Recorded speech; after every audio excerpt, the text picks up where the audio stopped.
जैसे आप यीशु का नाम लोगे ना, जो लोगों के अंदर स्पिरिट है ना, इविल स्पिरिट, वो क्या करेगा, उनको यूज करता है और उन व्यक्तियों को सताता है और गड़बड़ करता है ताकि कोई भी परमेश्वर के पास न जाए। ठीक है, बहुत जरूरी है, क्योंकि जाएंगे सुनेंगे तो उनका विश्वास बढ़ेगा, और विश्वास बढ़ने से उनको आशीष मिलेगा। भाई मैंने कहा विश्वास सुनने से सुना मसीह के मदद होता है, और विश्वास के द्वारा एक व्यक्ति बच जाता है, चाहे उसका कोई भी प्रॉब्लम क्यों ना हो, चाहे बीमारी हो, चाहे श्राप हो, चाहे दुष्ट आत्मा का बंधन हो, चाहे वो गरीबी हो, चाहे लाचारी हो, चाहे रिश्तों में कुछ दिक्कतें हैं, तो सारी चीजों का बोझ जो है वो उठा लेता है। विश्वास करने वालों के लिए होता है। भाई लिखा है बिना विश्वास को उसे प्रसन्न करना अनहोना है। धन्यवाद। आप बिना विश्वास को उसे प्रसन्न नहीं कर सकते। मैं कई जगह प्रार्थना करने जाता हूँ, कहीं यही हाथ से मैं आशीष करता हूँ, किसी किसी के ऊपर पवित्र आत्मा का अभिषेक होता है, लोग चंगाई पाते, छुटकारा पाते हैं, कुछ लोग के ऊपर कोई असर नहीं होता। रीजन ये है कि वो बिलीव नहीं करते, वो सुनते तो है पर अपना ही दिमाग लगाते हैं। तो परमेश्वर जानता है वो विश्वास कैसे आता है, क्योंकि वो सुनना नहीं चाहते, वो पसंद नहीं करते। जब आप वचन को सुनोगे तो आपको विश्वास बढ़ेगा, विश्वास बढ़ने से आपके जीवन में जो भी आपको प्रॉब्लम है वो सॉल्व होगा और आपको नया जीवन मिलेगा। विश्वास के बगैर उसे पसंद करना लिखा है बाइबल में कि इब्रानी किताब 11 अध्याय का 6 में लिखा है कि विश्वास के बगैर उसे पसंद करना अनहोना है, कि जो परमेश्वर के पास आता है उसे विश्वास करना चाहिए वो है और अपने खोजने वाले को प्रतिफल देता है। आप देख रहे हो वहाँ पे हमने कोई भी मूर्त, कोई फोटो यीशु कभी नहीं लगाया है, क्यों पता है, वो एक आत्मा है, एक स्पिरिट है। तो हमारे बीच विश्वास से, क्योंकि विश्वास का मतलब होता है इनविजिबल, जो आंखों से दिखाई न दे और मानो वो है। जब हम यकीन करके यहाँ आते हैं, बैठते हैं, संगति करते हैं, तो परमेश्वर की लाइफ को प्रभावित करता है। हालेलुया। इसलिए हमें विश्वास करने के लिए प्रार्थना में रहना बहुत जरूरी होता है, वचन सुनना बहुत जरूरी होता है। ठीक है, इसलिए विश्वास करो। एक दिन यीशु मसीह एक बहुत बड़े चमत्कार को करने जा रहे थे। उससे पहले चमत्कार करते एक जो व्यक्ति याद करके एक व्यक्ति था, जिसका 12 साल की लड़की थी, वो बीमार थी, है ना, और वो मरने पे, और वो लास्ट स्टेज में थी। तो वो आए यीशु मसीह के पास और विनती करने लगे कि आप चलो और चल के मेरे बेटी के लिए प्रार्थना करो तो मेरी बेटी बच जाए। वो बात ही कर रहे थे, हेलो मैं बताओ, ये बात कर रहे थे, तभी कोई आके बोलता है कि तुम्हारी बेटी अब नहीं रही, अब गुरु को तकलीफ मत दो। अब पता है ये घटना होने से पहले एक और घटना घटती है। एक स्त्री जिसको 12 साल से लहू बहने का रोग था, बराबर नंबर है ना, 12 साल की लड़की जो मर गई, 12 साल से लहू बहने का रोग है, वो भी नंबर बराबर है। अब वो स्त्री बाइबल में लिखा है कि वो अपने सारी जीविका, सारा रुपया, धन रुपया वैद्यों के पीछे खर्चा कर दिया, वे कर दिया, परंतु फिर भी उस बीमारी से ठीक ना हो पाई और भी बीमार होती चली गई। और आखिरी समय में जब कोई रास्ता नहीं लग गया, अचानक उसे पता चला कि यीशु मसीह उस रास्ते से होके जा रहे हैं। उसने अपने मन में विचार किया, मैं तो उसके पास जाना बहुत मुश्किल है, क्योंकि बहुत भीड़ है, परंतु अगर मैं कैसे भी करके अगर जाके उसके वस्त्र को छू लूंगी तो मैं चंगी हो जाऊंगी। मैं यीशु के वस्त्र को छू लूंगी तो चंगी हो जाऊंगी, ऐसा विश्वास किया उसने। और भीड़ में कैसे गई आई डोंट नो, विश्वास से वो आगे गई, बड़ी बहुत सारी भीड़ थी, इतना भीड़ थी कि यीशु मसीह दबा रहे थे, और वो अंदर गई और यीशु मसीह के वस्त्र को छुआ, और जैसे छुआ यीशु ने बोला कोई तो मुझे छुआ। चेहरे लोग बोलते हैं कि प्रभु आप ऐसा कैसे बात कर रहे हैं, आपको तो पूरी भीड़ दबा रही है, मतलब आपको एक नहीं बहुत सारे लोग छू रहे हैं, और आप कहते हैं कि किसी ने मुझे छुआ। तो यीशु ने बोला नहीं, कोई मुझे छुआ, क्योंकि मेरे अंदर से सामर्थ्य निकली। इसका मतलब है छूना 2 प्रकार का है, एक विश्वास का छूना है और एक विश्वास का छूना है। एक पब्लिक से कोई देखने के लिए आता है ना, कोई जा रहा है बड़ा आदमी, है ना, परंतु कोई जो है वहाँ पे बहुत सारे लोग थे, वो देखने के लिए आए थे। यीशु जो चमत्कार करता है, जो इतने बड़े बड़े आश्चर्य करता है, वो जा रहा है तो देखने के लिए आए, परंतु वो स्त्री जो है विश्वास से छुआ, हेलो, तो विश्वास से छुआ तो उसके अंदर से सामर्थ्य निकली और चंगी हो गई। तो वो जब देखी कि मैं छिप नहीं सकती, तो उसने खुद सामने आई, यीशु को बोला कि मैं ऐसी बीमार थी, अपना पूरा कंडीशन बताया और बोला मैंने विश्वास किया कि आपके वस्त्र को छूऊंगी तो चंगी हो जाओगी, और देख मैं आमीन। यीशु ने क्या बोला, बेटी तेरे विश्वास ने तुझे चंगा किया, क्या धन्यवाद। है ना? तेरे विश्वास ने तुझे चंगा किया। अब पता है ये घटना किसके सामने हुई पता है? वो याईर के सामने हुई, जिसकी बेटी 12 साल की थी, जो मरने पे थी, पर उसे पता नहीं कि मरने वाली है, परंतु यीशु को पता है कि मरने वाली है। आमीन। यीशु को पता है कि मरने वाली है। उस गवाही के द्वारा अब पता है उस व्यक्ति के अंदर इस बात का विश्वास आया कि मेरी बेटी, अगर ऐसा कोई विश्वास करके चंगा हो सकता है उसके वस्त्र के छूने से, तो मेरी बेटी भी मन की पिता हो सकती है। ये विश्वास किसने दिलाया पता है? यीशु ने दिलाया। उस गवाही को लेकर आके जब लोगों ने आके बोला गुरु को अब तकलीफ मत दे कि तेरी बेटी अब मर गई है, उनको बस वो याईर को इतना ही विश्वास था कि अगर मेरी बेटी बीमार है तो बीमारों को ठीक करने के लिए यीशु मसीह है। अगर मैं जाऊंगा उसे विनती करूंगा तो मेरे बेटी के लिए दुआ करेंगे और मेरी बेटी चंगी हो जाएगी।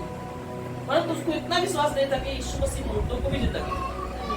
परंतु इस घटना की वजह से उसके अंदर इस बात का विश्वास आया। परंतु कैसे पता? जब लोगों ने बोला कि तेरी बेटी अब मर गई है, गुरु को तकलीफ मत दे, तो यीशु ने एक बात बताई, क्या बोला? धाड़स मान, है ना? साहस मत हो, धाड़स मान, केवल विश्वास कर तेरी बेटी बच जाएगी। अब बताओ उस बात को उसने क्या किया? लिया और यीशु को अपने घर में ले लिया। अब ये बताओ उसके पास विश्वास कहां से आया कि वो यीशु के कहने से वो चला गया? तू धाड़स मान, है ना? विश्वास करके तेरी बेटी बच जाएगी, है ना? क्योंकि सामने ऐसी घटना है। अब पता है जब हमारे जीवन में बेबस होते हैं, चमत्कार होते हैं ना, तो एक गवाही बनती है, लोगों के जीवन में विश्वास लाती है। क्योंकि विश्वास के बगैर प्रसन्न करना अनहोना है। बिना विश्वास के चमत्कार नहीं होते, बदलाव नहीं होता। विश्वास करना जरूरी है और इसीलिए यीशु चाहते हैं कि हम विश्वास करें। आमीन। यीशु ने बोला कि मुझे चक्कर देख कि मैं कितना भला हूँ। आमीन। तू चखना बोलेगा तो ये सब गवाही है। तू देख रहा है ना कि मैं कर रहा हूँ, तो तेरा भी होगा।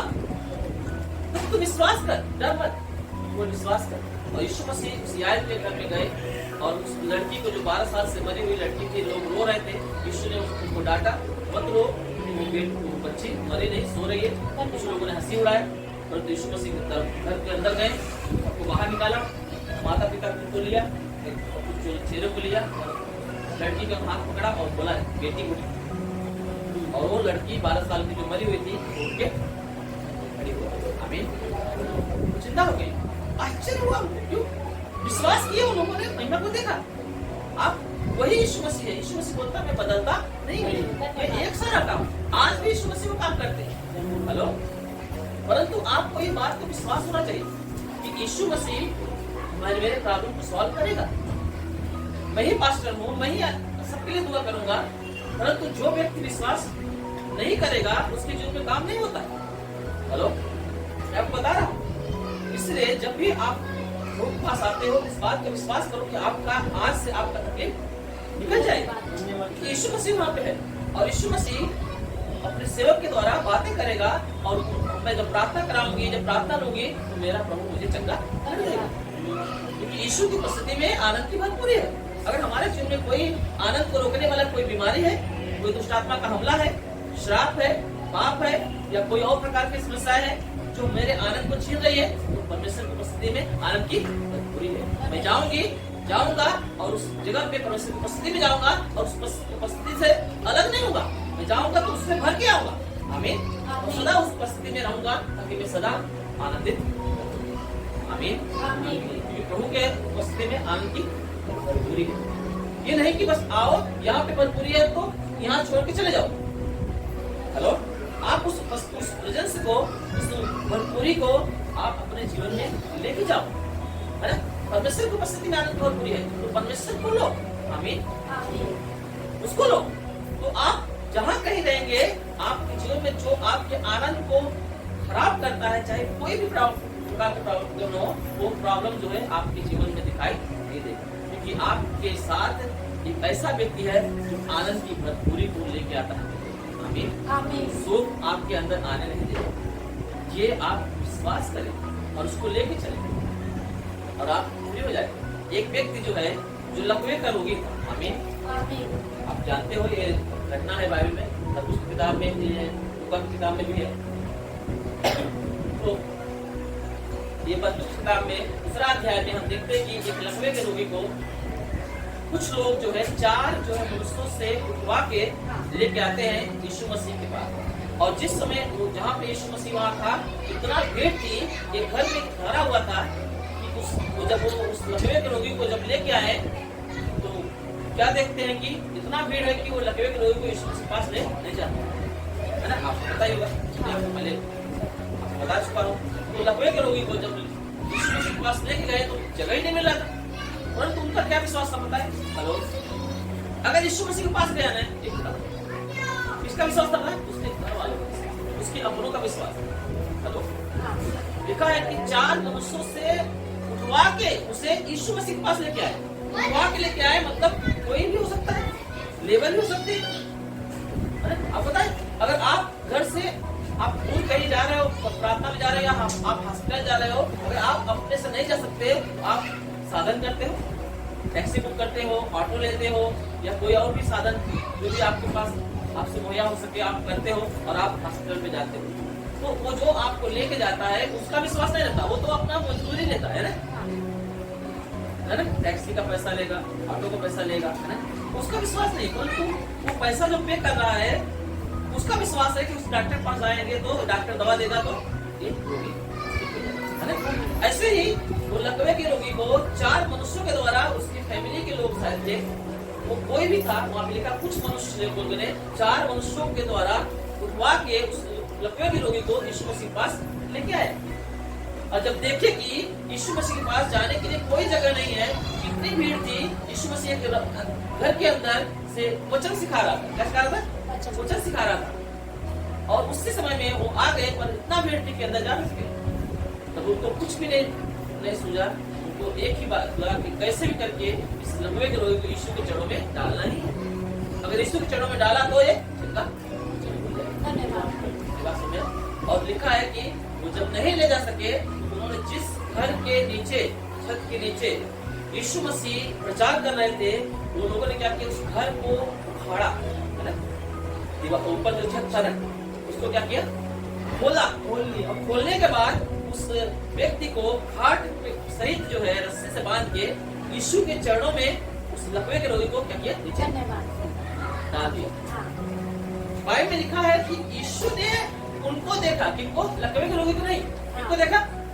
इतना विश्वास से कि यीशु के चरणों में कैसे भी जाना है उसको, उन्होंने और उसके चरणों में लेके आया। बोला तुम्हारे विश्वास के कारण, है ना, जो उसको लाए हुए उनके विश्वास के कारण तेरे पाप क्षमा हुए, उठ अपनी खाट का आओ। यीशु मसीह पहले बोले तेरे पाप क्षमा हुए, उठ अपनी खाट का आओ। अब पता है क्या पाप क्षमा करना जरूरी है कि बीमार से चंगाई पाना बहुत जरूरी है? मैंने आपको ये पूरे महीने 31 से पहले, क्रिसमस से ही 25 दिसंबर से ही मैं ये बात प्रचार कर रहा हूँ कि हर एक मनुष्य का जो हर एक प्रॉब्लम, कोई भी प्रॉब्लम आपके पास है, वो आप किसी की वजह से नहीं, केवल आपके पाप की वजह से, वो पाप है जो आपके अंदर है, जिसकी वजह से आपके सारे प्रॉब्लम्स जीवन में दिखाई देते हैं। और उसी पाप को खत्म करने के लिए यीशु मसीह आया। पता है लकवे के रोगी को उठने से पहले पाप क्षमा होना बहुत जरूरी है। यीशु ने क्या बोला? तेरे पाप क्षमा हुए, उठ अपनी खाट उठा और चल। मेरी बात समझ में आ रहा है? तो क्या उसने मन नहीं फिराया होगा? क्या उसने अपने पाप के लिए माफी नहीं मांगा होगा? यीशु ने क्या बोला? मन फिराओ, इकट्ठे। हालेलुया। मन फिराओ मतलब अपने अपने पापों को मान लो और उसे छोड़ दो। हेलो, जो कोई अपने पापों को मान लेता है, उसे छोड़ देता है, उसको मैं दया करूंगा। आमीन। इसका मतलब क्या होता है कि एक व्यक्ति जो है जब भी प्रभु के पास आता है तो उसे बोलना है कि मैं पापी हूँ, मेरे पापों को क्षमा कर। अब जो है जो तू बोलेगा ना वैसे मैंने अपने मनमानी किया, वो काम किया जो मुझे नहीं करना चाहिए था, इसकी वजह से आज मैं प्रॉब्लम में फंसा। हालेलुया। अब तुम मुझे बता कि मुझे कौन से रास्ते चलना है ताकि मैं क्या करूं, जीवन पाऊं, आशीष पाऊं और भला चंगा रहूं। हालेलुया। एक ऐसा विचार, एक ऐसी भावना एक व्यक्ति के अंदर होना बहुत जरूरी है। जब तक एक व्यक्ति मन नहीं फिराता है ना, पापों को इंकार नहीं करता, याद रखना बस पापों से छुटकारा नहीं मिलता। मेरी बात समझ रहे हैं? हेलो, तो क्या उसके पाप क्षमा हुए? यीशु ने क्यों बोला तेरे पाप क्षमा हुए? और अपनी खाट खा चलते। अब बताए, जब भी कोई प्रॉब्लम में आता है, हेलो, जब भी कोई बीमार होता है या समस्या में आता है, उसके मुंह से एक बात जरूर निकलती, क्या पता है? हमने कौन सा पाप कर दिया जो मैंने इस परिस्थिति में आया, है ना? एक शब्द जरूर आता है ना, कि हमने कौन सा गुनाह कर दिया जो आज मैं ऐसा भोग रहा हूं। अब पता है, एक दिन मुझे फीवर हुआ, बुखार हुआ, और बहुत इतना ज्यादा बुखार हुआ कि मैं ठंडी से जो है कांप रहा था, और मैंने कम्बल लिया और ओढ़ा, और कम्बल के अंदर ओढ़ के मैं एक ही बात सोच रहा हूँ, उससे कौन सा गलती हो गया जो मैं आज ऐसे। हेलो, अब पता, जब भी आप बीमार होगे, बुखार होगा या कोई भी समस्या आएगा, आपको इतना जरूर आपके मन में आएगा कि मैंने कौन सा पाप किया। आपको मतलब है, इसका मतलब क्या होता है? आप ढूंढ रहे हो उन गलतियों को जिसकी वजह से आप पड़े हो। हेलो, आप उन गलतियों को ढूंढ रहे हो, उन गलतियों को आप इंकार कर रहे हो कि मैं गलत हूँ कहीं कहीं, इसकी वजह से मैं पड़ा हुआ। तो क्या लकवे के रोगी जो इतने सालों से पड़ा हुआ था वो नहीं ढूंढा होगा? हेलो, क्या वो गलतियों को नहीं ढूंढा होगा? ढूंढा होगा। यीशु मसीह के पास आते ही क्या बोला? यीशु ने तेरे पाप क्षमा हुए, अपनी खाट उठा और चल चला, है ना? मेरी बात सुना है? मतलब वहां पे दो लोग विश्वास प्रक्रिया काम कर रहे हैं, है ना? एक तो लाने वाले का भी और एक सामने पड़ा हुआ व्यक्ति का भी, वो एक आशा से ही वो पड़ा हुआ है ना, कि अब भाई मैं उतार रहे मैं खड़ा हो सकता हूँ। हेलो, मैं खड़ा हो जाऊंगा, एक ऐसा विश्वास। अब आपको पता है, बहुत सारे लोग क्या होते हैं, बीमार होते हैं, डॉक्टर पास जाने के लिए समय रहता है, पैसा रहता है, पर प्रार्थना में आने के लिए उनके पास नहीं समय। मैं बोलता हूँ, जो अगर उठ भी नहीं पाता लेटा है, उसको उठा के लेके आओ, यहाँ लेटा दो। अगर आपको विश्वास है ना, वो उठ के जाएगा। आमीन, आमीन, उठ के जाएगा। मेरी बात समझ आ रहा है? पर आपका विश्वास तो होना चाहिए।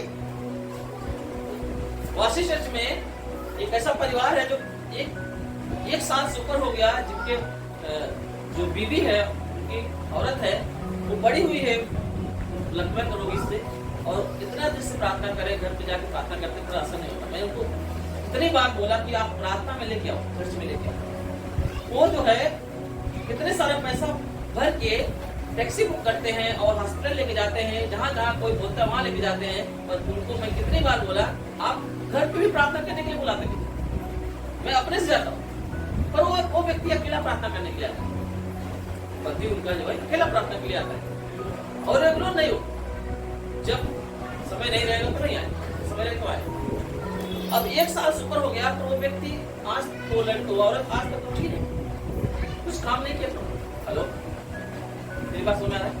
परंतु अभी पिछले 2 हफ्ते की बात है, एक लड़की के दोनों पांव को क्या शैतान ने मोड़ दिया था, ये हड्डी पूरा जो है बाहर आ गई है, और वो ऐसा दोनों पैर मुड़ गए थे, और वो उठ भी नहीं पाती, उसको उठा के बाथरूम ले जाना पड़ा। परंतु एक सिस्टर ने उसको जो है देखा इस हालत में, मुझे बुलाया, मैं जाके प्रार्थना किया, उसके अंदर से एक इविल स्पिरिट, दुष्ट आत्मा निकली, तो उसे कुछ राहत मिली, ठीक है। फिर वो चल नहीं पा रहे थे, तो मैंने बोला इसको रविवार के दिन प्रार्थना में लेके आओ। परंतु उसके फैमिली के लोग क्या कर रहे थे, वो बोले कि इनको जहाँ लेके जाओ, और हमारे पास समय नहीं है। कैसे लापरवाह लोग, 12 साल की लड़की, वो तरस आया उस सिस्टर को। उसने बोला कोई बात नहीं, आप इतना मुझे इजाजत दो कि मैं इसको ले जाऊं। बोले आप लेके जाओ। उसको जो है उसने उठा के लेके आई, ऑटो बिठा के चर्च में लेके गई, और वहां पे उठा के लेके आई। बताए लेके आई, जब प्रार्थना किया ना रविवार को, वो लड़की चलने से। अभी मेरा 3रा माला रूम है, लिफ्ट खराब है, लिफ्ट नहीं चालू है, वो लड़की 3रा माला चढ़ के आई। कितना लगा समय? 1 हफ्ते के अंदर, ठीक है, चंगी हो गई। कारण क्या पता है? कोई न कोई तो उसका विश्वास और किसी और के लाने वाले का विश्वास, दोनों क्या कर रहा है? काम कर रहा है। हेलो, पर वो व्यक्ति के जीवन में वो आता तो है, और उनको ये बात विश्वास नहीं कि मैं यहाँ लेके आऊंगा तो चंगी है। मैं आप बताऊं, अगर वो मेरा वीडियो अगर यूट्यूब पे अगर अपलोड करूंगा देखेंगे ना, तो मैं उनको छोटा बनाने के लिए नहीं बोलता, उनका विश्वास करने के लिए। अगर विश्वास करे ना तो महिमा को देखेंगे। तो विश्वास से लेके आओ, यीशु मसीह के पास लगवे करोगी तो विश्वास से लेके आए। हम किसी की कमी दिखाने के लिए यहाँ नहीं खड़े, पर हम आपको प्रोत्साहित करने के लिए खड़े हैं कि आप जो है कभी भी मन फिराओ और उन बातों पर विश्वास करो जो यीशु चाहता है, और उनको लेके आओ। मैं बता रहा हूँ, इसकी मम्मी जो है, जो अंजलि सिस्टर, एक HIV के जो है औरत थी, वो खाट पे लेटी हुई थी, उठ नहीं पाती, बहुत ज्यादा बीमार थी।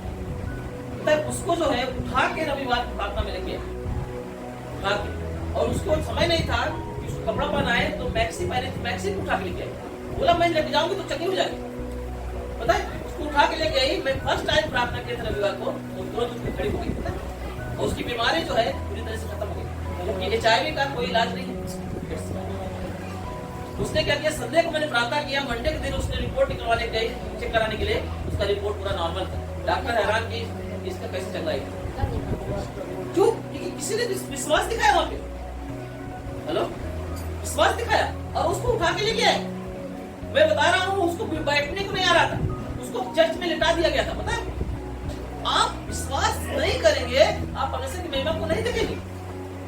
आप विश्वास की प्रतिक्रिया अपने जीवन में जोड़े, परमेश्वर चमत्कार करने के लिए तैयार है। आमीन। यीशु मसीह इसीलिए दुनिया में आया ताकि हमारे जीवन से उन सारे तकलीफों को, बीमारियों को हटाए। आमीन।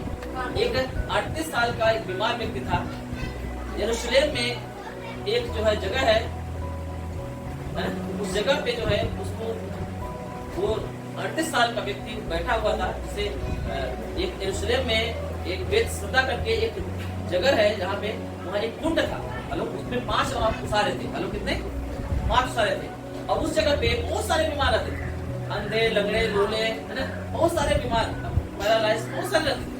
और वहाँ पे जो है ऐसा वहाँ का मान्यता था कि उस कुंड के अंदर एक गड्ढा था, एक पानी भरा हुआ कुंड था। उस कुंड के अंदर कुछ नियत समय, ऐसा समय कुछ रखा गया था कि उस समय में स्वर्गदूत आते थे, वो पानी को हिलाते थे, और पानी हिलते ही अगर कोई भी बीमार का लोग अगर उसके अंदर घुस गए, पहली बार याद रखना, कोई भी बीमारी होने दो, कोई, परंतु पाला एक ही व्यक्ति का मिलेगा जो पहले उसका पानी में गिनती करेगा। और वो जो है बीमार व्यक्ति 38 साल से उसके किनारे पे कुंड के पास बैठा था, कब पानी हिले और मैं जाऊं और मैं चंगा हो जाऊं। 38 साल से इंतजार करता था, परंतु कभी भी पानी में उसको जाने का अवसर नहीं मिला, क्योंकि जब कभी पानी गिरता था, उससे जाने से पहले किसी कोई और जाके उसमें चंगा हो जाता। एक दिन यीशु मसीह वहाँ पे गए और उसको देखे, तो क्या देखते कि बहुत सालों से वो ऐसे पड़ा हुआ है। उस पर उन्होंने तरस दया आई और उन्होंने बोला, क्या तू चंगा होना चाहता है? क्या बोले? क्या तू चंगा होना चाहता है? वो बोलता है कि मैं चंगा होना चाहता तो हूँ, परंतु कोई मुझे ले जाने वाला नहीं है कि जब पानी हिले और मुझे वहाँ पे सबसे पहले पानी के अंदर डाले। कोई मेरा नहीं है कि मुझे पानी के अंदर डाले मैं चंगा हो जाऊँ। यीशु ने बोला, काटा और चला गया। 38 साल का व्यक्ति, बीमार व्यक्ति उठा और खड़ा हो गया और चलने लगा। इतना भीड़ आ गई वहाँ पे, यीशु मसीह को वहाँ से हटना पड़ा। हेलो, उसके बाद यीशु मसीह को कुछ समय के बाद वो व्यक्ति एक आराधनालय में, वो व्यक्ति प्रार्थना करते हुए दिखाई दिया। यीशु मसीह से मुलाकात की। हेलो, और यीशु मसीह ने उसे पहचान लिया, क्योंकि वो जो है ना, हेलो, वो उसको यीशु मसीह को पूरी तरह से जानता नहीं था। हेलो, मेरी बात सुनो। पर यीशु ने तय किया, आपको बता रहा हूँ प्रतिक्रिया कैसे काम करती है। आपका जीवन में तरस खाता है यीशु मसीह, आपको अवसर। और वो उसने जब भी यीशु ने पूछा क्या तू चंगा होना चाहता है, उसने एक तरस की नजर से, हेलो, कि मैं चाहता तो हूँ, मतलब वो चाहता है चंगा होना, पर उसको मदद करने वाला कोई नहीं। तो यीशु मसीह वहाँ पे मददगार। हेलो, और वो जो है लोगों ने उसे चंगा किया और जब वो मंदिर में मिला, आराधनालय में मिला प्रार्थना करते समय, तो वो पहचान लिया यीशु मसीह को। हेलो, पहचान लिया, अरे ये तो यीशु मसीह से मुलाकात हुआ। तो यीशु मसीह बोलते, देख अब तू चंगा हो गया। क्या बोले? देख अब तू चंगा हो गया है, फिर से कोई पाप मत करना कि तू इससे भी बड़ी मुसीबत में पड़ जाए। अब बताओ, इतनी बड़ी मुसीबत, कम मुसीबत है क्या? एक व्यक्ति 38 साल से एक ही जगह पड़ा हुआ है ना? सोचो उसकी उम्र कितना हो।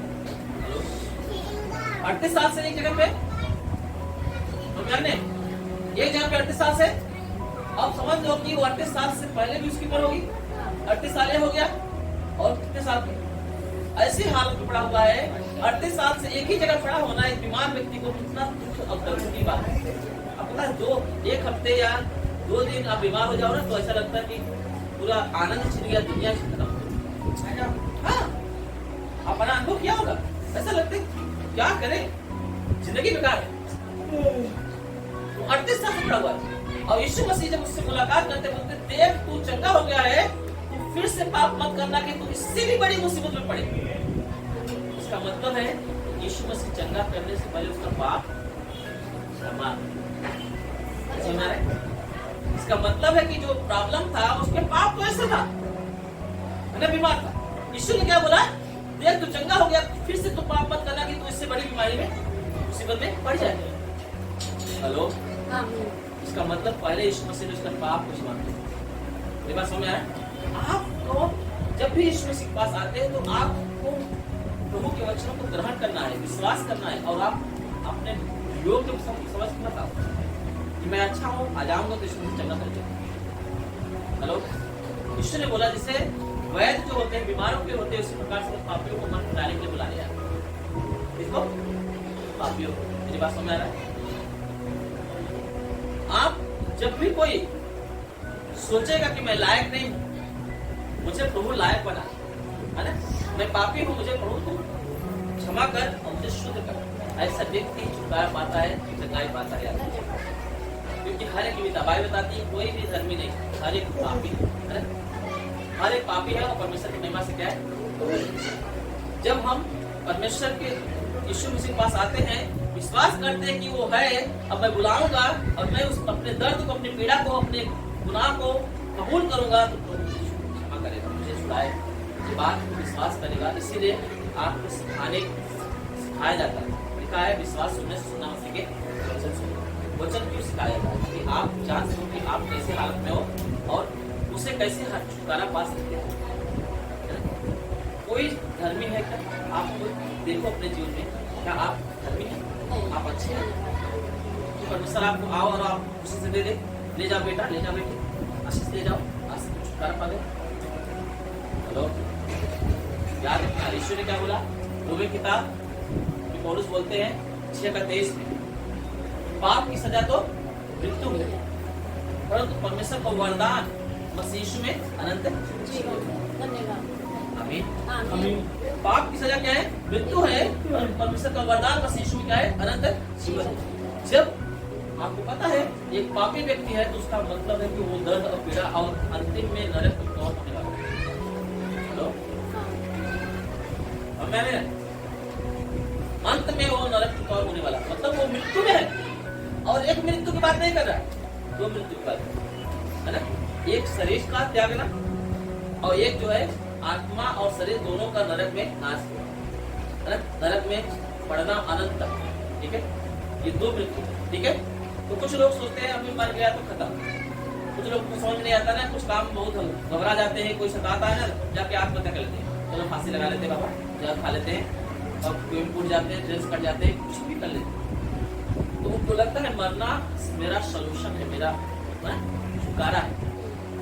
मरना छुटकारा नहीं, मरने के बाद तो असली सजा शुरुआत होती है, जो अनंत आग है, जिसमें आप अनंत तक चलने वाले।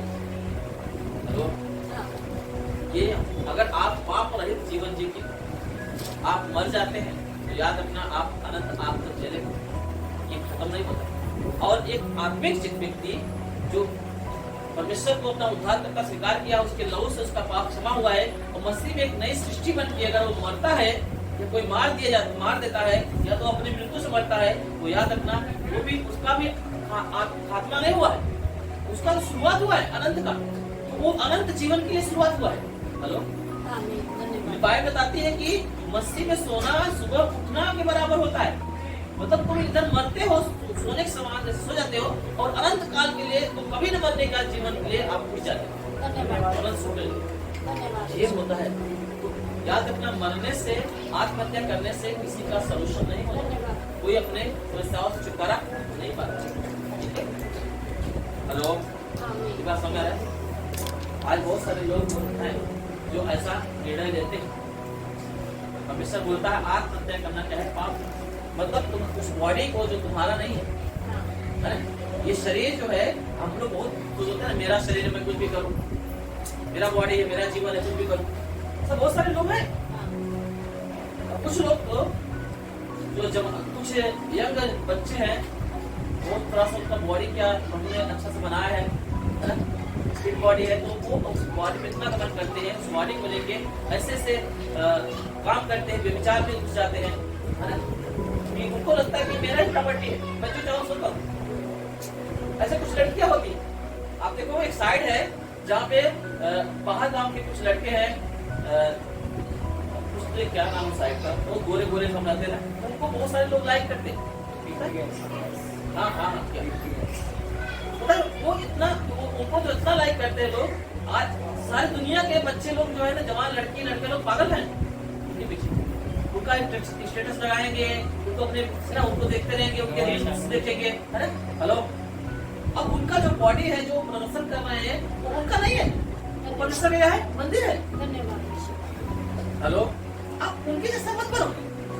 आपका शरीर जो है परमेश्वर का मंदिर है, आप उनको पसंद, उनको लाइक मत करो। आपके लिए अगर आप एक स्त्री है, लड़की है, तो आपके लिए कोई एक व्यक्ति रखा गया है परमेश्वर की मर्जी से आपको अपनाने के लिए। आपका हिस्सा करते ना, परमेश्वर ने आदम को बनाया तो हवा को भी बनाया। अब हवा है तो आदम रहेगा। अगर आप हवा है तो आपके लिए आदम पहले से बना के रखा गया है। धन्यवाद। उसे प्रभु इंतजार करो, प्रभु आपको देगा।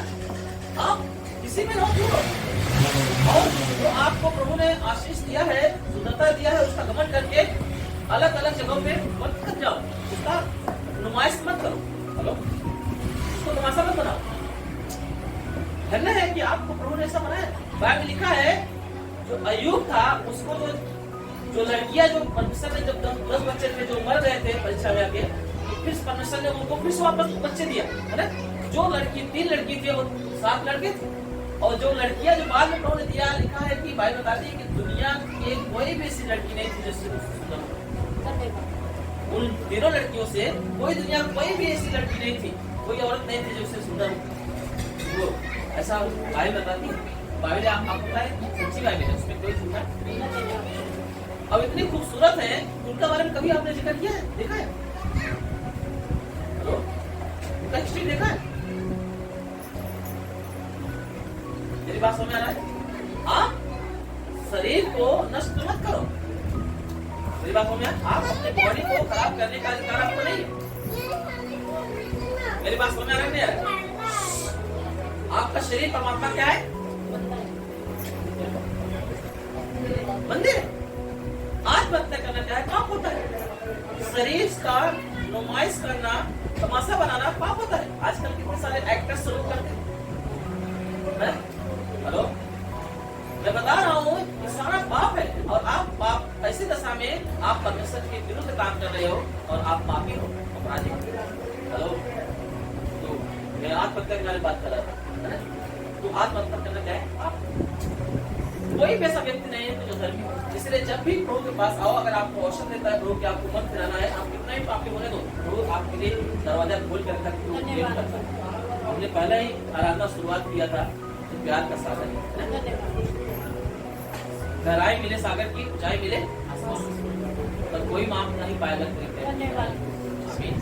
वो इतना प्रेमी है कि हम कोई भी लायक नहीं थे, कोई भी योग्य नहीं थे, फिर भी उसने हमसे प्रेम किया और अपने इकलौते पुत्र यीशु को कुर्बान किया। कि पाप की सजा क्या है? मृत्यु है। जब तक कोई पवित्र व्यक्ति उस मृत्यु को ना उठा ले, हम उस मृत्यु से बचे। धन्यवाद। हालेलुया। हालेलुया। इसलिए यीशु मसीह एक कुमारी के द्वारा पैदा हुआ, पवित्र मेमना बन के आए, धन्यवाद। और हम सबके पापों को उठा लिया। धन्यवाद। जो इस बात का विश्वास करता है कि मैं पापी हूँ और मेरे पापों का सजा मृत्यु है, अगर मुझे कोई बचा सकता है तो वो केवल यीशु मसीह। धन्यवाद। बाइबल में एक व्यक्ति है, हेलो, पौलुस एक बात वो अपने जीवन के बारे में रखता है रोमियो की किताब 7 का 24 वचन में लिखा है, पौलुस बोलता है, हाय मैं कैसा अभागा मनुष्य हूँ, मुझे इस मृत्यु के देह से कौन छुड़ाएगा। हाय मैं कैसा अभागा मनुष्य हूँ, मुझे इस मृत्यु के देह से कौन छुड़ाएगा। मतलब ये जो देह की प्रक्रिया है ना, जो कार्य है ना, वो गलत तरीके ले जा रहा है, मृत्यु में लेके जा रहा है। हेलो, अब मुझे छुड़ाने का छूटने का कोई रास्ता तो दिख नहीं।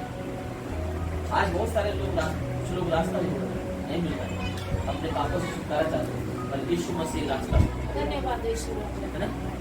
आमीन। आमीन। अगर कोई अपराधी है, कोई समझता है कि मुझे कोई पापी हूँ और मुझे उससे बचना है, तो प्रभु एक रास्ता बन गया है। यीशु मसीह बोलता सत्य मार्ग और जीवन। धन्यवाद। हाय मैं कैसा अभागा मनुष्य हूँ, मुझे इस मृत्यु के देह से कौन छुड़ाएगा। आज शरीर की जो एक्टिविटी है, जो काम है, जो मनुष्य शरीर को लेकर करता है ना, आज उसे मृत्यु में लेकर आता है। इसके शरीर परमात्मा का मंदिर है और इस मंदिर के द्वारा परमेश्वर की महिमा होनी चाहिए, पवित्र होनी चाहिए, इसके द्वारा परमेश्वर का पवित्रता प्रकट होना चाहिए। इसीलिए बाइबल लिखा है कि जो मसीह यीशु में है वो नई सृष्टि है, पुरानी बातें बीत गई, देखो मैंने सब कुछ नया कर दिया। जैसे एक व्यक्ति अपने पापों को स्वीकार करता है और मान लेता है कि यीशु मसीह, विश्वास करता है कि यीशु मसीह जो है मेरे पापों को ले लिया, क्रूस पे इसी तरह मारा गया, 3 कीलों में सर पे कांटों का ताज पहना, उसके पीठ पे कोड़े मारे गए, है ना, उसने अपनी जान तक दे दिया, इसलिए कि मेरे गुनाह मेरे जीवन से दूर हो सके, है ना। जो इस बात पे विश्वास करता है और ये कबूल करता है कि मैं पापी हूँ, प्रभु मुझे इस पाप से छुड़ा, मैं अब पवित्र जीवन जीना चाहता हूँ, जो आप चाहते हो वो जीवन जीना चाहता हूँ। जब एक व्यक्ति ये साथ स्वीकार करता है तो उनका लहू, बाइबल लिखा है यीशु का लहू उसके सारे पापों को दूषित। धन्यवाद यीशु। लिखा है लहू पे छुटकारा है, उसके लहू पे छुटकारा है, तो मेमना बन के आया और हमारे साथ पापों के लिए अपना लहू बहाया। जब वो लहू हमारे जीवन में आता है तो हमारे देह की प्रतिक्रिया, हमारे मन के जो पाप होते हैं, देह का जो पाप होते हैं, वो सब क्या होते हैं, अच्छा, तो हमारे जीवन से वो मृत्यु का स्थान खत्म हो जाता है। हेलो, लिखा है पाप की सजा तो क्या है, परंतु परमेश्वर का वरदान मसीह यीशु में अनंत जीवन है। इसका मतलब है कि हम लायक नहीं है, हमें गिफ्ट दिया गया है। अपना गिफ्ट जो होता है वो योग्यता नहीं देखता। हेलो, इसीलिए जो गिफ्ट पाता है वो छिपा के दिया जाता है। जब भी आप गिफ्ट देने जाओगे ना तो छिपा के अभी वो अकेले खोले, है ना, उसको एक्साइटेड हो कि यार उसको क्या है ना, उसके अंदर क्या है, क्योंकि वो मुझसे इतना प्यार करता है, कुछ अलग दिया। परमेश्वर ने हमसे प्यार किया और हमें क्या दिया पता है। हेलो, पूरी सृष्टि का मालिक क्रिएटर हमसे प्यार किया, हमारे लिए सोना चांदी हीरे मोती लेके नहीं आया, है ना, वो गिफ्ट लेके नहीं आया जो आज संसार चाहता है, गाड़ी बंगला सोना चांदी हीरा मोती नहीं। आज कोई प्यार करता है, पत्नी को अगर अच्छा गिफ्ट दो ना तो उसको लगेगा प्यार करता है। हेलो, भाई अपनी बहन को अच्छा गिफ्ट देता है तो उसको लगता है कि भाई मेरा मुझसे प्यार करता है। पता है, जो अमीर लोग होते हैं ना, बहुत पैसे वाले लोग होते हैं, शायद इतना प्यार नहीं करते अपने बीवी से, अपने बच्चों से, लेकिन बहुत बड़ा बड़ा गिफ्ट है। हेलो, उनके गिफ्टों से उतना प्यार नहीं, उन सोने चांदियों से, उन चीजों से उनका प्यार प्रकट नहीं होता। प्यार वो होता है जो आपको इस लायक बनाए आप हर एक के सामने खड़े होने के लिए। आमीन। आपका फिक्र करें कि आप गलत रास्ते में, आपका जान बच जाए, आप जोखिम में ना पड़े, आप जो है कष्ट में ना पड़े, वो होता है। और परमेश्वर ने जो प्यार किया और हमारे जीवन में जो अनंत दुख था, कष्ट था, उसके छुटकारे के लिए हमने को दे दिया। उससे बड़ा गिफ्ट आपको धन्यवाद यीशु राजा, धन्यवाद। हेलो, उससे बड़ा गिफ्ट कुछ भी आपको नहीं। जो इस बात को समझ गया ना, वो दूसरे गिफ्ट की उम्मीद। धन्यवाद। फिर भी रोमियो किताब में लिखा है कि पौलुस बोलता है कि जिस परमेश्वर ने तुमसे प्यार किया और अपने उस प्यार की वजह से अपने एकलौते पुत्र को भी नहीं रख छोड़ा और आपके गुनाहों के माफी के लिए कुर्बान कर दिया, तो तुमको वो वस्तुएं क्यों नहीं देगा जो तुमको जरूरत है। रोमियो किताब में पौलुस बोलता है वो अपने वो वस्तुएं जो है छिपा कर रखेगा, जो अपने बेटे को नहीं छिपाया, हम सबके गुनाहों के माफी के लिए कुर्बान कर दिया, तो अपनी वस्तुओं को क्यों छिपाया। धन्यवाद, वो भी देगा। आमीन। आमीन। इतना प्रेमी परमेश्वर। हालेलुया। हालेलुया। एक बार आप उसे समझ गए, आप बस हालेलुया। हालेलुया। बस बाइबल बताती है इतने लोगों ने उसे ग्रहण किया, परमेश्वर की संतान होने का अधिकार। अधिकार मिला। धन्यवाद। जो मसीह यीशु में है, 5 का 17 लिखा, जो मसीह यीशु में है नहीं सृष्टि। पुरानी बात है सब।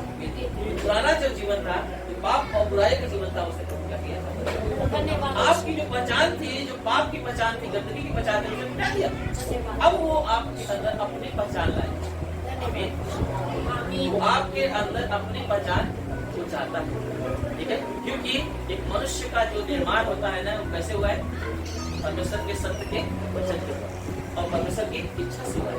बाइबल लिखा है, परमेश्वर जो है अपने स्वरूप, अपने समानता में मनुष्य की रचना है। धन्यवाद।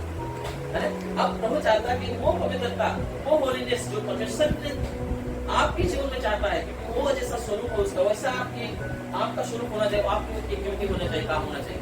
वो चीजें आपके जीवन में दिखना चाहता है। जब आप नई सृष्टि बनेगा ना, तो आपके जीवन में अब कौन दिखना चाहिए? पता है? यीशु दिखना चाहिए। धन्यवाद यीशु। आमीन। वो दिखना चाहिए, यीशु दिखना चाहिए। सबको समझ आ रहा है? हाँ। यीशु दिखना चाहिए। हेलो, अब यीशु आपके अंदर दिखना चाहिए। अगर आपके अंदर आप दिखने की कोशिश कर रहे हो तो समझ लो कि गया। हेलो, आमीन। रोमियो किताब 13 का 14 पढ़ो। रोमियो 13 का 14 रात निकालो।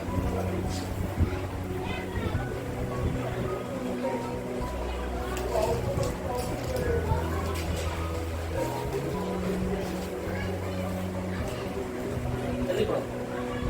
वरन पर प्रभु यीशु मसीह को पहन लो। वरन जो है, परंतु प्रभु यीशु मसीह को क्या करो? पहन लो। और शरीर की अभिलाषाओं को पूरा करने का उपाय न करो। शरीर की अभिलाषाओं को पूरा करने का उपाय। ना करो। अब ये बात है, यीशु को पहन लो, शरीर की नुमाइश न, शरीर की दिखावटी, वो धन्यवाद। एक्टिविटी जो शरीर के द्वारा निकलती है, जो आप वो काम करते हो शरीर को लेके, जो करना नहीं चाहिए। धन्यवाद। है? अब वो उसकी लालसाओं को, उसकी अभिलाषाओं को त्याग करके मसीह को पहन लो। आमीन। आमीन। मसीह को पहन लो ताकि शरीर की अभिलाषाएं हमारे जीवन में काम न दिखे, वो एक्टिव न दिखे। मेरी बात समझ? वो खत्म हो जाए। इसका मतलब है अब कोई तुमको देखे तो तुम्हारे जीवन तुमको तुम्हारे हिसाब से तब न बचा दे, वो मसीह के हिसाब से बचा। धन्यवाद यीशु राजा। मैं गया था एक दिन, एक औरत मुझे फोन किया, बोलती है पास्टर जी मुझे इतना तकलीफ है ना, इतना बीमार हूं ना कि मुझे उठने का नहीं हो रहा है। और उसकी बहन ने क्या किया, उसको हमने यीशु मसीह के बारे में बताया था, तो उसने इतना झगड़ा किया था ना कि हमारे घर वालों को किसी को बता रहे नहीं यीशु मसीह के बारे में। वो अभी तक झगड़ा करती है, तो इनकी मम्मी से बताई, उसी के बहन थी। मैंने बोला अरे आपको बहन ने ऐसा बोला, मैं किससे अपना बोलती आप आओ बस में, ठीक है। और मैं गया वहाँ पे, मैं बोला कि जब कोई तकलीफ में तो जाना चाहिए। मैं गया, बच्ची को लेके गया, 2 लड़की थी, लेके गया, प्रार्थना करने के लिए समझा रहा हूँ, मैं समझा रहा हूँ उनको यीशु मसीह के बारे में, तो वो अपनी बात रख रही है, ठीक है।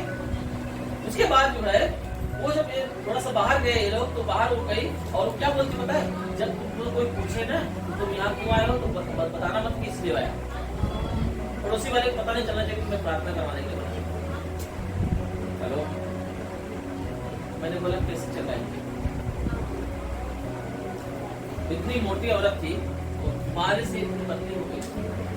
अच्छी देखी बात समझ रहे? तुम अपने आप को छिपा रहे हो, खुद प्रभु को प्रकट करना चाहिए, तुम खुद को प्रकट करना चाहते हो। यहाँ लिखा है यीशु मसीह को प्रकट मान लो ताकि शरीर की जो कार्य है, शरीर की अभिलाषा है, दिखावटी जो जीवन है वो मुक जाए, लग जाए, ताकि तुम अपराधी ना रहो, तुम पापी ना रहो, और तुम्हारे अंदर वो शक्ति आए, वो सामर्थ्य आए जो प्रभु आपको देना चाहिए। धन्यवाद यीशु। पर आजकल जो है हम लोग अपने पहचान से पहचाना जाना चाहते हैं कि हम, हाँ मैं कुछ करता हूँ, मेरे अंदर ये गुण है। अपने गुणों को, अपने कामों को के द्वारा हम अपनी पहचान रखना चाहते हैं समाज में। हेलो, अपने शरीर के द्वारा अपनी पहचान रखना चाहते हैं। ये एक्टर्स लोग क्या करते हैं, क्या गुण है, बॉडी को ही प्रदर्शित करते हैं ना, इतना पैसा। हम लोग को जितना अच्छा वजह सिखाते हैं, लाइक नहीं मिलता, सब्सक्राइब नहीं करते। तो 2 लड़की डांस कर रही है, मिलियन जाता है। 2 सेकंड बाद डांस करती है, 5 सेकंड 10 सेकंड, मिलियन जाता है। सब्सक्राइबर है, उसको फॉलोअर्स हैं, क्या हो रहा है? कुछ है नहीं उनके अंदर, बस शरीर का ही प्रदर्शन कर रहे हैं। ये बात समझ में? मतलब तुम अपने द्वारा पहचान अपना बना रहे हो। और बाइबल में क्या लिखा है? तुम मसीह यीशु में नई सृष्टि हो, अब तुम्हारी पहचान मुझसे हो। धन्यवाद जिसकी पहचान मुझसे है ना, वही मुझ तक पहुंच पाएगा। धन्यवाद जिसकी पहचान मुझसे नहीं है, वो मुझ तक नहीं पहुंच पाएगा, क्योंकि वो पापी है। क्या है वो? पापी है। इसलिए लिखा है मसीह यीशु को मान लो ताकि तुम शरीर की अभिलाषाओं से छुटकारा छूट जाओ। ये लिखा है ना? तो नई सृष्टि बनने का मतलब क्या होगा? अब तुम्हारी पहचान मसीह उसके द्वारा होना चाहिए, यीशु के द्वारा होना चाहिए। मेरी बात समझ आ रहा है आपको? हेलो, गलती किताब निकालो, 3 अध्याय 27 वचन, गलतियाँ 3 का 27 समय मेरा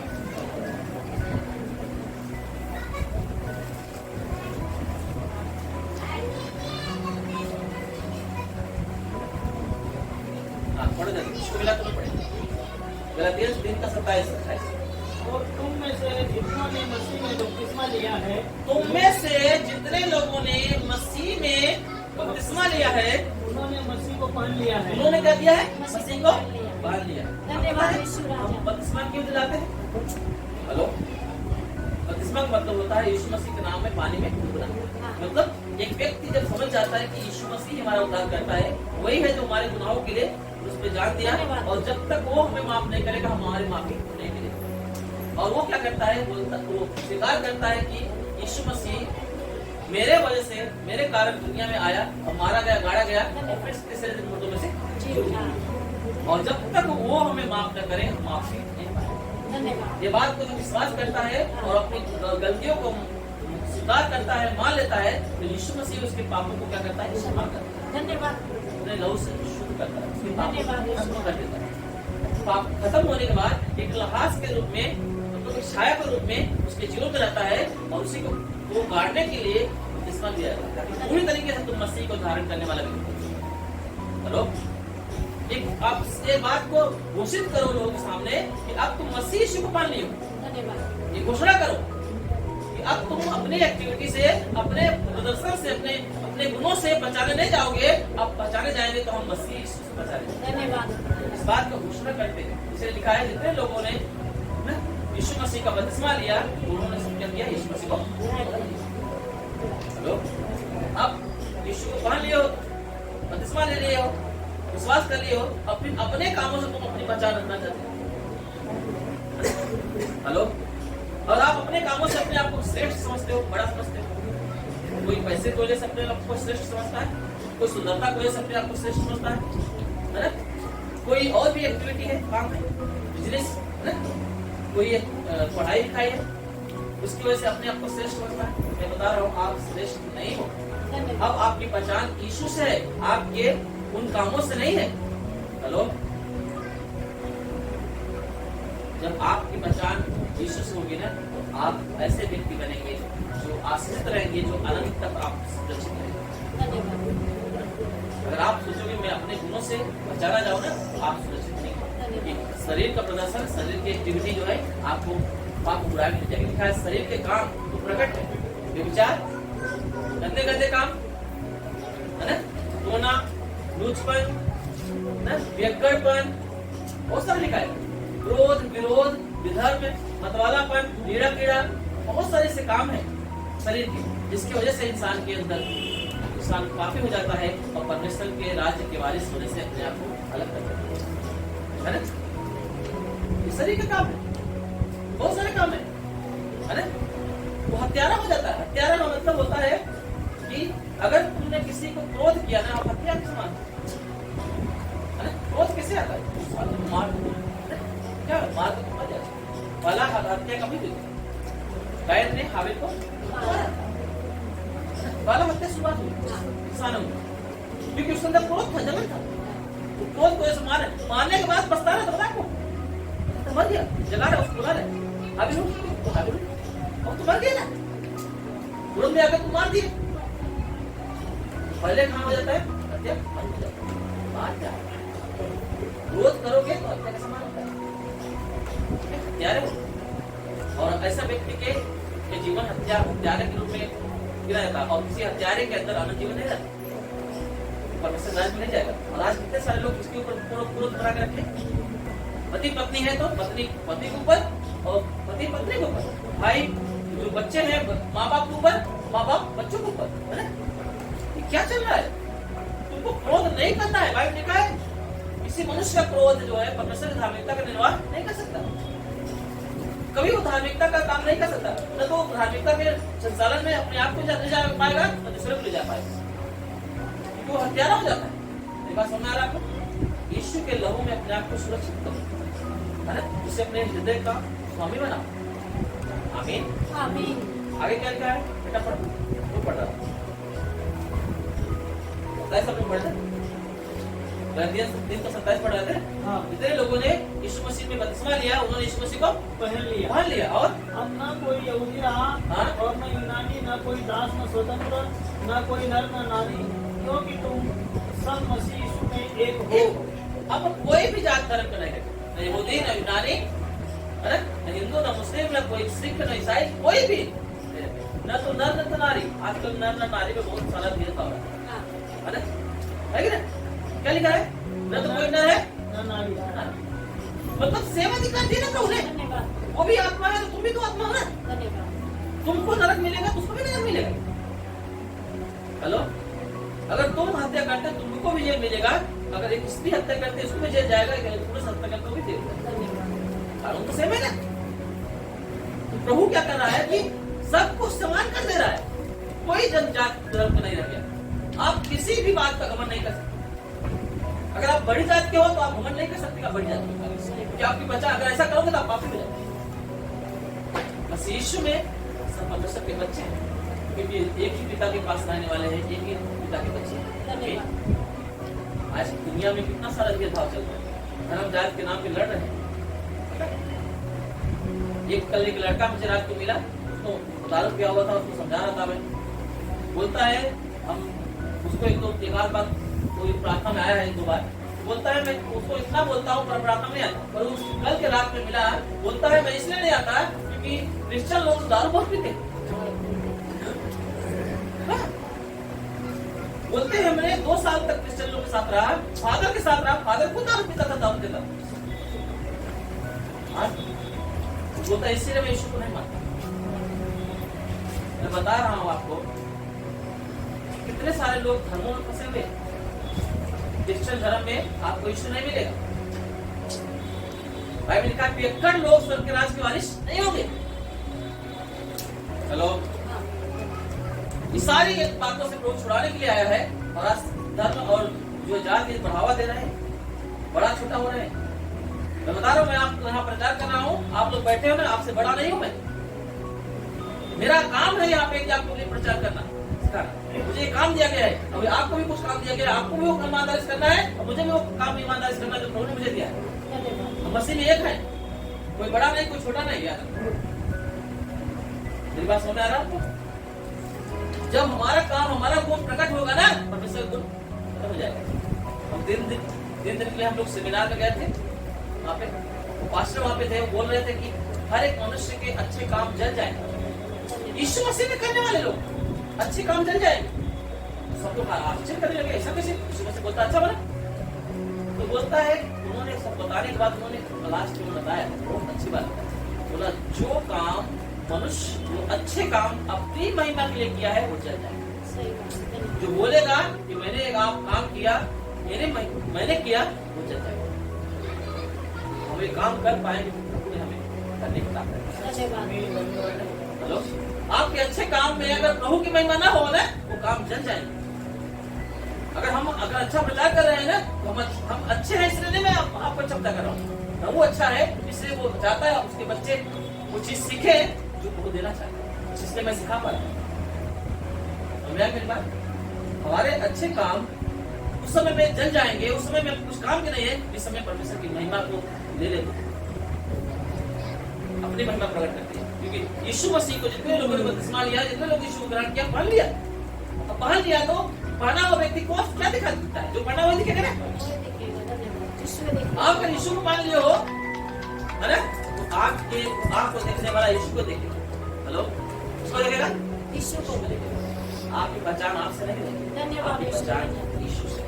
धन्यवाद आमीन ये जीवन मसीह जीवन, ये जीवन पवित्र जीवन है। और इस जीवन को कोई भी तंत्र में काला जादू, कोई भी शैतान का काम है, उसे बेच नहीं सकता। धन्यवाद कोई भी दुख है, एक बात पूछेगा कि मैं इसे छू की न छू। धन्यवाद तो कोई भी बीमारी भी आपको पकड़ने वाली रहेगी ना, एक बार परमेश्वर से परमिशन लेने पड़ेगा उसे कि मैं इसके शरीर में प्रवेश करूंगी। धन्यवाद यीशु राजा। ये होता है वो, क्योंकि मसीह की देह में, मसीह को जब तुम पहन लिया हो, उसे कोई भेद नहीं सकता, उनका कोई अस्त्र शस्त्र तुम्हारे ऊपर नहीं चलेगा। धन्यवाद मेरी बात सुन रहा है? ये है प्रभु का पहचान। जिस दिन हम इस बात को पहचान लेते हैं, प्रभु हमें आशीष करता है और हम प्रभु के स्वरूप में दिखाई देते हैं। दूसरे किताब में लिखा है, दूसरा अध्याय में लिखा है, बोलता है तुमको लोग पहचानते हैं, तुमको सिफारिश की जरूरत नहीं है। और बोलता है मैं तुमको सिफारिश की पत्री लेके आऊं क्या? तुमको सिफारिश करूंगी प्रभु के साथ। चलो, अब तुमने यीशु को ग्रहण कर लिया तो तुमको सिफारिश करने की जरूरत नहीं है कि तुमको ये काम करना है कि नहीं करना है। तुमको करना है, अगर प्रभु बोला तुमको करना है तो सिफारिश करूं मैं, तो प्रार्थना में बराबर आओ। तो ये मैं गलत, आप गलत हो। क्यों? आपको पता होना चाहिए कि मैं प्रभु का हूं, मुझे प्रार्थना में आना चाहिए। अगर आपको बताना पड़े कि आपको 10 पास देना है तो आप प्रभु में नहीं हो, क्योंकि ये आपको पता होना चाहिए कि आपको दान 10 पास देना चाहिए। अगर आपको बताना पड़े कि आप समाचार करो तो ये भी आप गलत हो। क्यों? आपको समाचार करना चाहिए क्योंकि आपको सिफारिश की जरूरत नहीं है। धन्यवाद आपको कोई मुसीबत में है, उसकी मदद करने के लिए आपको किसी सिफारिश की जरूरत नहीं है। प्रभु ने बोला है जो पीड़ित है, जो दर्द में है, उन्हें छुड़ाओ। इसीलिए मैं भाग के चला जाता हूँ कहीं पूरा कर। हेलो, सिफारिश की जरूरत नहीं। जिस औरत ने गाली दिया, झगड़ा किया, उसी को बहन ने बुलाया, भूल गए कि उसने क्या क्या बोला। कोई चीज बोला है, बोले तो फिर से गाली देकर चलेगा, पर वो दर्द में है, नहीं जाऊँ तो अच्छा नहीं। प्रार्थना किया हूँ, थोड़ा तो उसका आराम है, उनका स्वीकार नहीं है, सब थोड़ा रिलैक्स। इसलिए याद रखें, अगर सिफारिश जरूरत नहीं, क्योंकि बाइबल लिखा है और उस बोलता है तुम मसीह की क्या हो, पढ़ती हो। वो लेटर हो, वचन हो, जिसे लोग पहचानते और पढ़ते हैं। अब आपको पहचानते हैं तो आपकी पहचान आपसे नहीं होनी चाहिए, यीशु से होनी चाहिए। धन्यवाद आपको पढ़े कोई ने तो आपके अंदर आपकी गलत चीजें को ना पड़े, परमेश्वर की अच्छी चीजें। आमीन। आमीन ऐसे धारण करें, आप हर जगह सुरक्षित रहोगे, आप खुद छोड़ोगे, दूसरे को भी छुड़ाओ, छुड़ाने का काम। आमीन। ये अंधा अंधे को रास्ता, और आप ज्योति में चल रहे हो तो आप लोगों को ज्योति में लाने के लिए आपके अंदर प्रभु क्षमता भी देगा। अंधे रहोगे तो अंधे को रास्ता नहीं, आपकी आंखें सही है तो भी आप अंधे को रास्ता देगा। आमीन। आमीन ये बात समझ आ रहा है आप लोग को? अपना मन करे सब गाएंगे, बोली दो।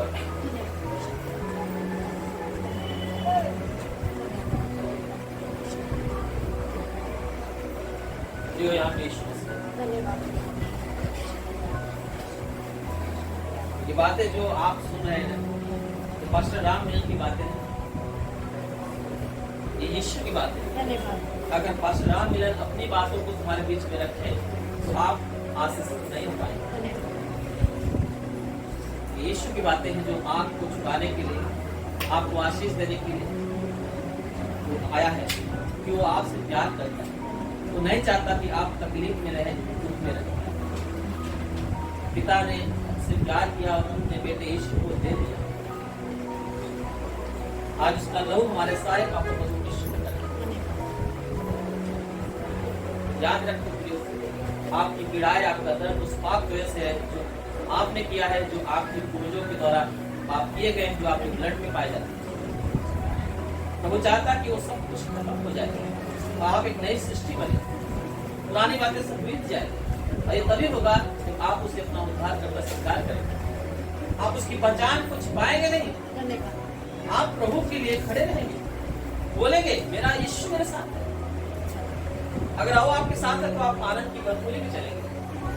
आप पर कोई भी शैतान का जोर नहीं चलेगा, न तो बीमारी का, न तो कोई दुख तकलीफ का जोर चलेगा। तो आप एक ऐसे व्यक्ति के साथ है जो जीवन की ज्योति है, जो अनंत सुख देने वाला, जो अनंत से अनंत तक आपका साथ देने वाला परमेश्वर है। यीशु बोलता है, परमेश्वर बोलते हैं कि दूध पिला के माँ शायद अपने बच्चों को भूल सकती है, त्याग सकती है, पर मैं तुमको कभी छोड़ूंगा नहीं, कभी नहीं धन्यवाद यीशु त्यागूंगा। राजा। उसने अपना लहू दे दिया। परमेश्वर ने अपने एकलौते पुत्र को कुर्बान कर दिया हमारा अधिकार करके। धन्यवाद हमें और कुछ क्यों नहीं देगा वो? धन्यवाद वो चाहता है आप पाए, अनंत जीवन पाए, वो विरासत पाए, वो सुख शांति पाए, जिसे आप चाहते हैं पर आपसे छुपी हुई। पवित्र आत्मा पिता यीशु के नाम में पापा, इन बच्चों को तू अपना अनुग्रह दे पापा। किताब से देश में लिखा है, पाप की सजा तो मृत्यु है, परंतु परमेश्वर का वरदान मसीह यीशु में अनंत जीवन है। ये तेरा दान है पापा, ये योग्य नहीं है पिता, इन्हें माफ कर और अपने बेटे के लहू से इन्हें श्राप कर पापा। इन्हें योग्य बना पिता, कि आज से इन्हें सिफारिश की जरूरत नहीं पड़े पापा, ये आपको पहन ले पिता, आपको धारण करे पिता, और अपने शारीरिक क्रियाओं को जो आपके वचनों के विरुद्ध है पिता, उसे वो दूर हो जाए पिता। सारे क्लेशाओं से वो अलग हो पिता, अभिलाषाओं को खत्म करे पिता, शरीर की नुमाइश बंद करे पिता। ये अपनी पहचान नहीं परंतु आपकी पहचान से पहचाने जाएंगे, ऐसा अनुग्रह पाएगा। और आपकी यह पहचान अनंत जीवन है पिता, अनंत सुख है पिता, वो सामर्थ्य है पिता जो बहुतायत की है। अनुग्रह दे पिता, यीशु नासरी के नाम में मैं इन्हें ब्लेस करता हूं। धन्यवाद तेरा पवित्र लहू में इन्हें ढक देता हूं, इन्हें शुद्ध करता हूं। जो कोई बीमार है, तकलीफ में है, बंधन में है, दुष्ट आत्मा के कब्जे में है, आज यीशु का लहू इन्हें शुद्ध करे, वो सारे बंधनों को तोड़े यीशु के नाम में, वो आजादी को पाए। आपने वचन दिया, तुम सत्य को जानोगे, सत्य तुम्हें स्वतंत्र करेगा। आज से स्वतंत्र हो जाएगा यीशु के नाम में। एक कलीसिया के हर एक सदस्य को जो यहाँ पे बैठे हुए पिता, हर एक को स्वतंत्र करता हूँ यीशु के नाम में। इसी घड़ी आजाद करता मैं, और तुझ में सदा बने रहे पिता, सदा तुझ में जुड़े रहे पिता, तेरी महिमा करे पिता। ऐसा अनुग्रह के लिए स्थापित करता हूँ, सहायता मदद यीशु के नाम में, आमीन।